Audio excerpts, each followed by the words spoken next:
Commercial robbery down 21%. Residential robbery down 53%. Homicide down 41%. This Richard Roundtree campaign video is being questioned by opponent Brian McDuffie. The former deputy says he has proof that the sheriff's office employees in this video were on the clock. Some deputies volunteered, some were kind of forced to participate.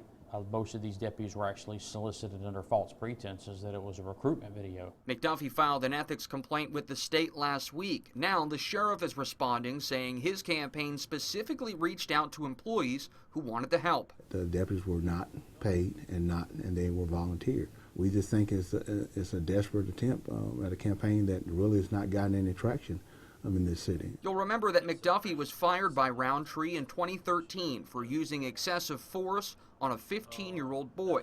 Some believe the termination is why McDuffie is running for sheriff. Well, this is not a vengeful run. Anybody that's known me and anybody who wants proof that it wasn't a vengeful run, I'd be more than happy to give it to them. McDuffie says he's been considering a run since 2010. The sheriff's office, in a nutshell, needs to be overhauled.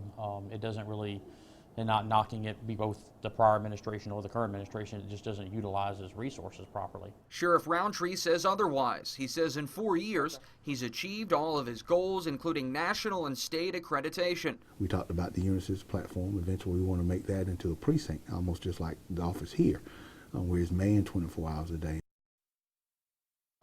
If elected, McDuffie says he will drop his salary to the state minimum of $110,000 a year for sheriff.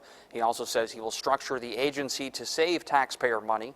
Roundtree says his goal is just to keep focusing on community policing and lowering crime numbers. Brad. All right, Mike.